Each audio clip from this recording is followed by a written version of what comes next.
오늘은 사랑은 내가 듣고 싶은 말을 하는 것이다 는 제목으로 같이 말씀을 나누겠습니다. 교회 최고의 권위는 성경입니다. 집에서 아버지 말씀도요, 자녀들이 그 아버지 말씀을 들을 때, 아버지 말씀대로 행할 때 아버지의 권위가 서게 됩니다. 자녀들이 아버지 말을 무시하면 아버지 권위가 땅에 떨어집니다. 우리가 성경을 지킬 때 하나님 아버지의 권위가 올라갑니다. 여러분, 사람들은 왜 권력을 가지려고 할까요? 그 이유는 사람들이 권력자의 말을 듣기 때문에, 지키기 때문에. 그게 참 영광되거든요. 누군가 내 말을 듣고 지킨다 하는 것은 참 영광된 일이기 때문에 사람들은 권력을 원합니다. 그럼 하나님께서도 그 재미로 우리가 말씀을 지키기 원하실까요? 아닙니다. 우리가 말씀을 지킬 때 생명이 보존되기에 하나님은 우리가 말씀을 지키기를 원하고 계십니다. 성도가 말씀을 지키면 두 가지 유익이 있습니다. 하나는 우리의 생명이 지켜지는 것이요, 또 하나는 하나님께 영광을 드리게 되며 기쁨도 드리기 때문입니다. 자, 그 귀한 하나님의 말씀, 우리의 생명을 지키고 하나님께 영광과 기쁨을 돌리는 그 귀한 말씀의 핵심이 무엇일까? 그것은 바로 사랑입니다. 하나님의 말씀인 사랑은 무엇일까요? 고린도전서 13장에서 사랑은 무엇이라고 쭉 설명되어 있습니다. 아시는 것처럼 제일 앞에는 사랑은 오래 참고, 그리고 제일 마지막에는 모든 것을 견디느니라, 이렇게 기록되어 있습니다. 아하, 사랑이란 오래 참고 견딘다. 참고 견디는 것이 사랑의 처음이자 마지막이구나 하는 것을 알 수 있습니다. 혹자는 참고 견디는 것을 마음을 속이는 위선이라고도 말합니다. 하고 싶은 말 참고 사귀는 것이 위선은 아닙니다, 여러분. 그것은 인내요 사랑입니다. 내 속에서 못 참고 토해내면 상대의 속이 상하게 되어 있습니다. 계속적인 상처의 연속이 되고 말 것입니다. 그러므로 사랑은 참는 데서 시작해서 참는 것으로 끝나게 되어 있습니다. 성경은 말씀합니다. 내 이웃을 내 몸과 같이 사랑하라 말씀합니다.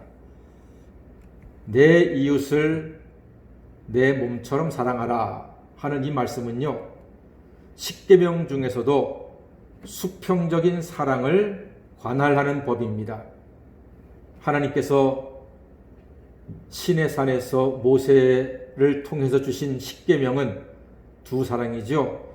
1계명부터 4계명까지는 하나님을 사랑하라, 5계명부터 10계명까지는 이웃을 사랑하라, 이 두 계명을 십계명이 말합니다.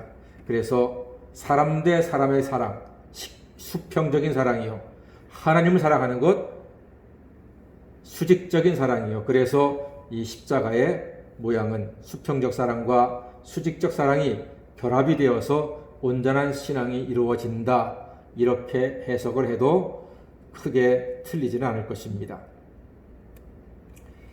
수직의 사랑은 이미 예수 그리스도께서 당신의 십자가에서 모든 것을 완성하셨습니다. 예수님 말씀하십니다. 내가 너희를 사랑한 것 같이 너희도 서로 사랑하라 말씀하셨습니다. 예수님 이후로 사랑의 기준은 예수님이 되어 주셨습니다. 내가 기준이 아닙니다. 내가 사람에게 받는 것도 기준이 아닙니다. 내가 예수님께 받은 것이 우리 사랑의 기준이 되어야 합니다. 무슨 말입니까? 예수님께서는 우리를 사랑하시되, 영어로 말하면 in spite of의 사랑, 불구하고의 사랑. 우리가 죄임에도 불구하고 사랑하시고, 우리가 너무나 부족함에도 불구하고 사랑하시고, 사람들은 because of 때문에 사랑합니다. 네가 나한테 잘해주니까 내가 널 사랑한다. 네가 나한테 밥 사줬으니까 나도 너 좋아해. 네가 나한테 선물 주니까 나 정말 좋아. 네가 나한테 항상 칭찬해 주니까 난 네가 좋아. 이것이 사람의 사랑입니다. 그런데 예수님은 그게 아니에요. 때문에가 아니라 불구하고의 사랑. 우리같이 죄 많고 부족하고 연약하고 의심 많고 분노 잘하고 화 잘 내고 쉽게 절망하고 쉽게 불평함에도 불구하고 우리를 사랑하시는 그 예수님의 사랑이 우리 사랑의 기준이 되어야 한다는 말입니다. 그래야지만 우리가 절망하지 않아요. 낙심하지 않아요. 우리가 세상의 사랑에서 너무나 쉽게 실패하는 것은 때문에 사랑에 젖어 있기 때문에. 그런데 불구하고의 사랑은 실패가 없습니다. 부모님의 자식 사랑은 실패가 없습니다. 왜냐하면 불구하고의 사랑이기 때문에 그렇습니다. 물론 부모님의 주머니 사정에 따라서 어떤 부모님은 자식한테 30평 아파트를 결혼 선물로 사줄 수도 있지만 또 어떤 부모님은 월세 보증금 간신히 내주는 부모도 있습니다. 그러나 그 사랑을 돈의 액수로는 절대로 평가할 수 없습니다. 부모님의 사랑이 실패하지 않는 것은 때문에의 사랑이 아니라 불구하고도의 사랑입니다. 네가 내 자식이기 때문에 불구하고도 나는 너를 네가 실수해도 네가 공부를 못해도 네가 때로는 말을 안 들어도 내가 너를 사랑한다 하는 것이 바로 부모님의 사랑입니다. 이웃을 내 몸처럼 사랑해야 할 이유가 있습니다.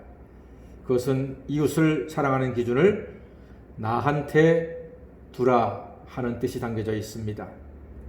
여러분, 오늘 야고보서 기자가 우리에게 내 이웃을 내 몸처럼 사랑하라 하는 이 말씀에 방점을 두고 우리에게 말씀을 하거든요. 그래서 이웃을 사랑할 때 기준을 나에게 두는 게 중요합니다. 이게 무슨 말인가 하면은 내가 듣고 싶은 말을 하는 겁니다. 자식이나 친구나 사람들한테 내가 듣고 싶은 말을 하는 게 이게 사랑입니다. 우리는 어떤 말 듣고 싶어요? 와, 멋지다. 그런 말 듣고 싶잖아요. 누가 음식을 대접해주면은 너무 맛있습니다. 이런 말 듣고 싶잖아요. 누가 노래를 하면은 와, 정말 노래 잘한다. 이런 말 듣고 싶잖아요. 내가 듣고 싶은 말을 해주는 것, 그게 바로 사랑입니다. 여러분이 자식들한테, 남편들한테, 또 친구들한테, 믿음의 식구들한테 말을 할 때 기왕이면 내가 듣고 싶은 말을 좀 해주셨으면 참 좋겠다. 그게 바로 사랑이고요. 그게 은혜입니다. 율법적인 것은 지적합니다. 그러나 은혜는 감싸주고 덮어주는 겁니다. 그게 바로 내가 듣고 싶은 말을 하는 마음속에 사랑이 담겨 있다는 말입니다. 또 한 가지는요, 내가 받고 싶은 것을 주는 겁니다. 내가 받고 싶은 것. 예수님께서 마태복음 7장 12절에서 그러므로 무엇이든지 남에게 대접을 받고자 하는 대로 너희도 남을 대접하라. 이것이 율법이요 선지자라고 말씀하셨습니다. 받고 싶은 것을 주는 겁니다. 여러분께서 누군가에게 선물을 줘야 될 때 고민할 거 없어요. 내가 제일 받고 싶은 게 뭘까를 생각하면 답이 나옵니다. 누군가 실수를 한 사람이 있어. 만약에 여러분이 실수했을 때 듣고 싶은 말이 무엇일까? 그걸 주는 거예요. 그게 바로 사랑이라고 성경이 말씀하는 겁니다. 그리고 또 한 가지는 모든 사람은 하나님의 형상이기 때문에 사랑해야 합니다. 하나님의 형상으로 지어졌습니다. 우리는 다. 그러니까 함부로 하나님의 형상에 대해서 욕하지 마시고 저주하지 마시고 미워하지 마시고 하나님 형상으로 지어진 모든 사람들을 대할 때 마치 하나님 보듯이 그렇게 존귀하게 여기고 소중하게 여긴다면 우리 인생에서 아주 아름다운 열매를 거두며 살 수 있을 겁니다. 어떤 가게 하는 집사님이 오는 손님마다 예수님이 들어오신다 하는 마음으로 장사했다지 않습니까? 그러니까 예수님이 오시는데 얼마나 친절하게 밝은 얼굴로 정성을 다해서 그 손님을 모시겠습니까? 예수님이 10,000원짜리 사든 1,000원짜리 사든 얼마나 귀하게 받겠습니까? 그리고 예수님을 대접한다고 하는 것이 얼마나 더 좋은 물건 가지고서 대충 불량품을 파는 것이 아니라 정말 최선을 다해서 좋은 것을 팔 때 그 가게가 번성했다 하는 이야기를 듣게 됩니다. 로마서 13장 10절에 이렇게 말씀합니다. 사랑은 이웃에게 악을 행치 아니하나니 그러므로 사랑은 율법의 완성이다. 그렇게 말씀합니다. 사랑은요, 율법의 완성이랍니다. 율법을 완성시키는 것은 사랑입니다. 그래서 예수님을 율법의 완성자라고 말씀하는 겁니다. 그런데 예수님에게서 그것이 끝나는 것이 아니고요. 예수님의 십자가 은혜로 죄사함 받고 구원받은 우리들이 예수님을 이어서 예수님께 바통을 받아서 우리도 역시 사랑으로 하나님 주신 율법을 완성해 나가는 믿음의 사람으로 살아야 하는 것입니다. 제가 살아보니까 나 혼자만 누리는 행복은 오래가지 못합니다.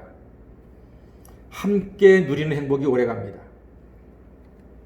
여러분 마당에만 예쁜 꽃이 있다. 그건 멋질까요? 별로입니다. 집집마다 다 꽃이 있고 온 동네가 함께 깨끗해야지 아름답습니다. 호주에 갔을 때 아침 일찍 일어나서 한번 산책을 갔어요. 호텔 숙소를 나와가지고 식전에 동네 한 바퀴 도는데 집들이 다 그림 같아요. 이쁘더라고. 담벼락도 없어요. 근데 집집마다 파란 잔디가 우리 본당만한 잔디가 다 있고요. 그 다음에 담 대신에 마당 끝에 오렌지 나무가 서 있는데 오렌지가 노란 게 탐스럽게 잔뜩 열려 있어요. 근데 그 길에 집들이 수십 채인데 다 그런 거예요. 와, 환상적으로 아름답더라고요. 아마 한 집만 그랬다면은 그 집에 대한 눈은 잠깐 갈지언정 그렇게 아름답지는 않았을 거예요. 그러니까 모든 집들이 다 그렇게 파란 잔디에 황금색 오렌지가 주렁주렁 달려있는 그 광경을 보는데 넋이 나가더라고요. 정말 아름답다 하는 생각을 가졌습니다. 나 혼자만 누리는 행복은 참된 행복이 아니고요. 나 혼자만 누리는 기쁨은 참된 기쁨이 아니란 말입니다. 내 집 앞에 둑만 튼튼하면 내가 안전합니까? 아닙니다. 모든 둑이 다 튼튼해야지만 내 집도 안전하게 되는 겁니다. 예전에 행주대교 근처에 한강 제방이 둑이 터졌잖아요. 터진 구간은 뭐 몇십 미터밖에 안 되는데 온 일산이 물바다가 되지 않았습니까? 내 집 앞 둑만 튼튼하다고 내 집이 안전한 게 아니에요. 모든 둑이 튼튼해야지 내 집이 안전한 거예요. 그래서 사랑이 필요합니다. 내가 사랑해서 주변에 있는 사람들의 이웃 사람들의 행복 지수가 오르잖아요. 그러면 모두 다 행복하게 되는 거예요. 우리 그리스도인은 사랑으로 이웃을 행복하게 하는 사람입니다. 여러분들이 예수님의 마음으로 내 주변에 있는 사람들, 우리가 대한민국 전체 국민들을 다 행복하게 할 수는 없어요. 그러나 내 가까운 사람들을 사랑의 마음으로 예수님 마음으로 섬기고 위하고 베풀 때 함께 은혜를 나누고 함께 행복하고 함께 기쁨을 누리는 복된 삶을 살 수가 있는 것입니다. 그리고 오늘 마지막으로 사람을 차별하면 죄가 된다고 했습니다. 우리 야고보서 2장 9절 말씀 한번 읽어볼까요? 9절에 뭐라고 되어 있습니까? 다 같이 읽어보겠습니다. 시작. 만일 너희가 사람을 차별하여 대하면 죄를 짓는 것이니 율법이 너희를 범법자로 정죄하리라. 그렇습니다. 차별하면 안 된다는 겁니다. 교회는 사람을 오직 하나님 자녀요, 하나님 형상이요, 구원받은 귀한 존재로 여기고 봐야 합니다. 죄인은 죄를 많이 범해서 죄인이 아닙니다. 오해하시면 안 돼요. 하나만 어겨도 죄인입니다. 우리가 모든 것을 잘해도 이웃사랑 하나를 못하면요, 그게 바로 죄가 될 수 있습니다. 감옥에 있는 죄인들 한번 가서 물어보세요. 온갖 죄 다 지은 게 아니에요. 한 가지 죄를 지어서 감옥에 들어온 거예요. 사기를 쳤거나 사람한테 해를 입혔거나 남의 물건을 훔쳤거나 도적질을 했거나 이런 식으로 한 가지 죄 때문에 들어왔지 온갖 죄를 다 지어서 들어온 게 아닙니다. 우리가 이웃을 사랑하지 않는 것, 예수님 말씀처럼 살지 못하는 것 때문에 물론 세상 감옥은 가지 않을지 모릅니다만 하나님께서는 그것조차도 죄로 보고 계시다는 사실을 우리가 엄중히 바라보고 가슴에 새겨야 하는 것입니다. 성경은 말합니다. 모든 사람이 죄를 범했다고 했고 죄의 싹은 사망입니다. 그러므로 우리는 다 죽을 수밖에 없는 죄인들이었습니다. 그러나 예수 그리스도를 나의 구주로 믿으면 예수님의 십자가의 의가 나의 더러움과 추함과 악함을 다 삭제하고 예수의 의로 변화가 되어서 하나님의 거룩한 자녀로 거룩한 백성으로 인정받고 영생 복락의 풍성한 은혜를 누릴 수가 있습니다. 죄와 사망의 법에서 생명의 성령의 법, 즉 은혜의 법으로 해방된 하나님의 자녀들이 바로 우리들입니다. 그러므로 우리는 이웃을 사랑하는 은혜의 법을 우리 삶 속에서 실천함으로써 주님께 기쁨을 드리는, 주님의 영광을 나타내는, 그리고 나만 은혜 가운데 행복한 것이 아니라 내 주변에 있는 사람들도 함께 행복을 나눔으로써 그들에게 하나님의 살아계심을 나타내고 하나님께 영광 돌리게 하는 빛과 소금의 삶을 살아가시는 우리 모두가 되기를 주님의 이름으로 간절히 축원합니다. 아멘. 기도하겠습니다.